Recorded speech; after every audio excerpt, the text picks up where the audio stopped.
ಛೇ ಎಂತ ಮಾತಾಡ್ತಿದ್ಯಮ್ಮ ನೀನು ಬಂದ ಮೇಲೇನೆ ಈ ಮನೆಗೆ ಒಂದು ಕಳೆ ಬಂದಿರೋದು. ಈ ಮನೆಯ ಸೌಭಾಗ್ಯ ಲಕ್ಷ್ಮಿ ಕಣಮ್ಮ ನೀನು.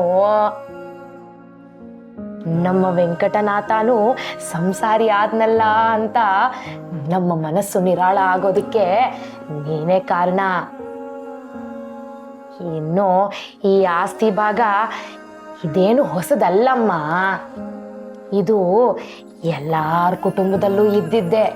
ಹಾಗಲ್ಲ, ನಾನು ಮಾವನವ್ರನ್ನ ನೋಡಿಲ್ಲ, ಆ ಅದೃಷ್ಟನೂ ನನಗಿಲ್ಲ. ಆದರೆ ಅವ್ರು ಯಾವಾಗಲೂ ಮಾವನವ್ರ ಬಗ್ಗೆ ಹೇಳ್ತಿರ್ತಾರೆ. ಮಾವನವ್ರ ಆಸೆ ಕೂಡ ಈ ಮನೆ ಒಡಿಬಾರ್ದು ಅನ್ನೋದಾಗಿತ್ತಂತೆ.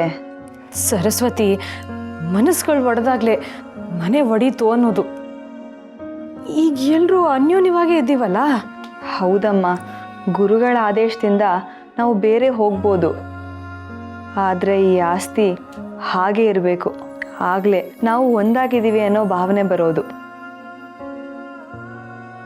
ಹಾಗಲ್ಲ ಅಮ್ಮ, ಸಂಸಾರ ಹೀಗೆ ಇರುತ್ತೆ, ನಾಳೆ ಬೆಳೀತಾ ಇರುತ್ತೆ. ಹೌದು, ಆದರೆ ಅದಕ್ಕೋಸ್ಕರ ನಾವು ಮಾನಸಿಕವಾಗಿ ಸಿದ್ಧತೆ ಮಾಡ್ಕೊಂಡಿದ್ದೀವಿ. ಈ ಬಗ್ಗೆ ಅವ್ರು ನನ್ನ ಹತ್ರ ಚರ್ಚೆ ಮಾಡಿದ್ದಾರೆ. ಅಮ್ಮ, ಅಕ್ಕ ಭಾವನೆ ಈಗ ಮನೆ ತುಗ್ಗಿಸ್ಕೊಂಡು ಹೋಗ್ತಿದ್ದಾರೆ. ಇನ್ನು ಮುಂದೇನು ಎಲ್ಲ ಅವ್ರ ಮುಂದಾಳತ್ವದಲ್ಲೇ ಇರಲಿ. ಅಕ್ಕನಿಗೂ ಮಗ ಹುಟ್ಟಿದಾನೆ, ಅವ್ರ ಸಂಸಾರನೂ ಬೆಳೀತಾ ಇದೆ ಅಲ್ವಾ. ಎಷ್ಟು ದೊಡ್ಡ ಮಾತಮ್ಮ ನಿಂದು. ಆದರೂ ಇದು ಆಗಲಿ, ನಿಮ್ಮದು ಅಂತ ಏನಾದರೂ ಇರಲಿ. ನಮ್ಮದು ನಮ್ಮವರು ಅಂತ ನೀವೆಲ್ಲರೂ ಇದ್ದೀರಲ್ಲ, ನಿಮ್ಮ ಆಶೀರ್ವಾದಕ್ಕಿಂತ ದೊಡ್ಡ ಆಸ್ತಿ ಮತ್ತೇನು ಬೇಕು? ನಮ್ಮ ಜೀವನಕ್ಕೆ ಗುರುಗಳು ಕೊಡೋದೇ ಸಾಕು. ಈ ಆಸ್ತಿ ಭಾಗ ಆಯಿತು ಅಂದರೆ ನಾವುಗಳೇ ಬೇರೆ ಆದ್ವೇನೋ ಅನ್ನೋ ಭಾವನೆ ಬಂದ್ಬಿಡುತ್ತೆ.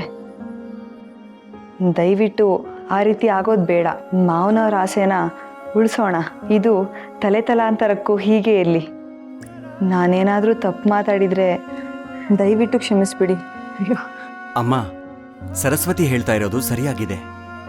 ಅಲ್ಲಪ್ಪ, ಅದು ಹಾಗಲ್ಲ. ಅಮ್ಮ, ನಾನು ಸರಸ್ವತಿ ಈ ಬಗ್ಗೆ ಚರ್ಚೆ ಮಾಡಿದೀವಿ. ಅವಳು ಹೇಳ್ತಿರೋದು ಸರಿಯಾಗಿದೆ. ಆಸ್ತಿ ಭಾಗ ಆದ್ರೆ ನಾವೇ ಬೇರೆ ಆದ ಹಾಗೆ. ಇದು ನಿಂದು, ಅದು ನಂದು ಅನ್ನೋ ಭಾವನೆ ಬಂದ್ಬಿಡುತ್ತೆ.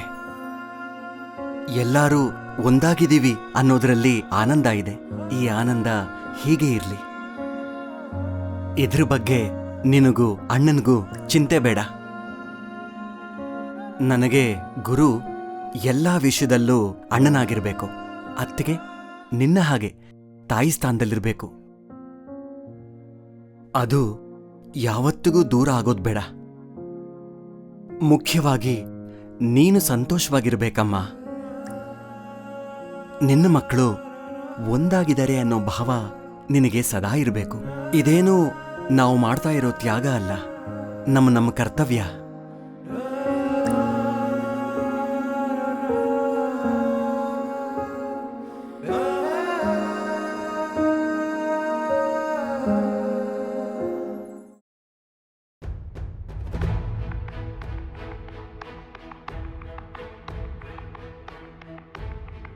ಗುರು ಅಣ್ಣ, ಏನು ಹುಡುಕ್ತಾ ಇದ್ದೀರಾ?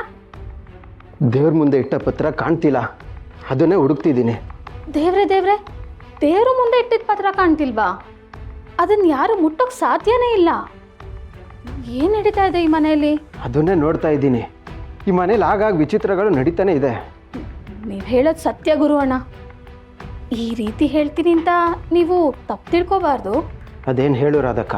ಈ ಮನೆಗೆ ಯಾರೋ ಚೌಡಿ ಬಿಟ್ಟಿದ್ದಾರೆ. ಅದೇ ಹೀಗೆ ಕಾಟ ಕೊಡ್ತಾ ಆಟ ಆಡಿಸ್ತಿರೋದು. ಏನು ಚೌಡಿ ಬಿಟ್ಟಿದಾರ? ಯಾರು ಬಿಟ್ಟಿದ್ದಾರೆ? ಯಾರು ಅಂತ ನನಗೂ ಗೊತ್ತಿಲ್ಲ ಮಾಧವಣ್ಣ. ನಿತ್ಯ ಪೂಜೆ ನಡೆಯೋ ಈ ಮನೇಲಿ ಈ ರೀತಿ ಆಗೋದಕ್ಕೆ ಸಾಧ್ಯನೇ ಇಲ್ಲ. ಸಾಧ್ಯ ಇದೆ ಅಣ್ಣ. ವೆಂಕಟನಾಥ, ನೀವು ಮಠಕ್ಕೆ ಹೋಗಿದ್ದಾಗ ನಂಗೂ ಸೀತಕ್ಕಂಗೂ ಹೀಗೆ ವಿಚಿತ್ರ ಅನುಭವಗಳಾಯಿತು. ಅಂದರೆ ಇದೆಲ್ಲ ಚೌಡಿ ಆಟನೇನಾ? ಇರಬಹುದು ದೊಡ್ಡಪ್ಪ. ದೈವಶಕ್ತಿ ಇರೋ ಕಡೆ ದುಷ್ಟಶಕ್ತಿ ಇದ್ದೇ ಇರುತ್ತೆ. ಅದರ ಅಟ್ಟಹಾಸ ನಡೆಯುತ್ತೆ. ಇದು ಕಲಿಗಾಲ ನೋಡಿ. ಕೆಟ್ಟವ್ರಿಗಿಂತ ಒಳ್ಳೆಯವ್ರಿಗೆ ತೊಂದರೆ ಜಾಸ್ತಿ. ಇಲ್ಲಿ ಕೆಟ್ಟವ್ರದೇ ಆಟ. ಬೇರೆಯವರಿಗೆ ಉಪಕಾರ ಮಾಡೋದಕ್ಕಿಂತ ತೊಂದರೆ ಕೊಟ್ಟು ಆನಂದ ಪಡೋದ್ರಲ್ಲಿ ಅನೇಕರಿಗೆ ಸಂತೋಷ ಅಲ್ವಾ ರಾಧಕ್ಕ? ಹೌದೌದು, ಚೌಡಿ ಆಟ ಘೋರವಾಗಿರುತ್ತೆ. ಏನು ರಾಧಕನ್ ಮಾತ್ಗೆ ನೀವು ಒಪ್ತಿದ್ದೀರಾ? ನಮ್ಮನೇಲಿ ಚೌಡಿ ಆಟ ಅಂದ್ರೆ ನಂಬಕ್ಕಾಗತ್ತಾ? ನಂಬೇಕು ಸರಸ್ವತಿ. ನಮ್ಮನ್ ಕಂಡ್ರೆ ಆಗದೆ ಇರೋರು ಯಾರೋ ಈ ಕೆಲಸ ಮಾಡ್ತಿದ್ದಾರೆ. ನಿಮ್ಮನ್ ಕಂಡ್ರು ಆಗದೆ ಇರೋರು ಇದ್ದಾರಾ? ಯಾಕಿರಬಾರ್ದು? ಇದ್ದೇ ಇರ್ತಾರೆ ಅಲ್ವಾ ರಾಧಕ್ಕ? ಹೌದೌದು, ಇರ್ಬೋದು. ರಾಧಕ್ಕ, ಈ ಮನೆಯವ್ರ ಕಂಡ್ರೆ ಆಗದೆ ಇರೋರು ಯಾರಿದ್ದಾರೆ? ಯಾರಿದ್ದಾರೆ ಅಂತ ನನ್ನನ್ನು ಕೇಳಿದ್ರೆ ನನಗೆ ಗೊತ್ತಿಲ್ಲಪ್ಪ. ವೆಂಕಟನಾಥ, ಇವರು ಒಗಟಾಗಿ ಮಾತಾಡ್ತಾ ಇದ್ದಾರೆ. ನೀನು ಹಾಗೆ ಮಾತಾಡ್ತಾ ಇದೆಯಲ್ಲ. ದೇವ್ರ ಮುಂದೆ ಇಟ್ಟ ಪತ್ರ ಕಾಣೆ ಆಗೋದು ಅಂದ್ರೆ ಏನೋ? ಇದೆಲ್ಲ ಚೌಡಿ ಮಾಡ್ತಾಳ?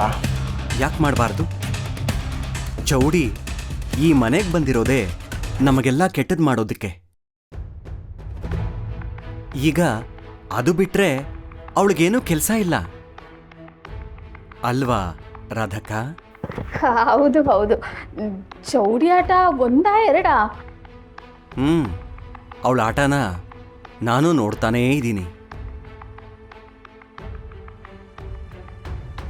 ಅಂದ್ರೆ ಚೌಡಿ ಮನೆಗೆ ಸೇರ್ಕೊಂಡು ಸಮಸ್ಯೆ ಮಾಡ್ತಿದ್ದಾಳ? ಹೌದು ಸರಸ್ವತಿ, ಅವಳು ತುಂಬಾ ಜಾಣೆ. ತಾನು ಮಾಡ್ತಿರೋದು ಯಾರಿಗೂ ಗೊತ್ತಾಗ್ತಿಲ್ಲ ಅಂದ್ಕೋತಾಳೆ.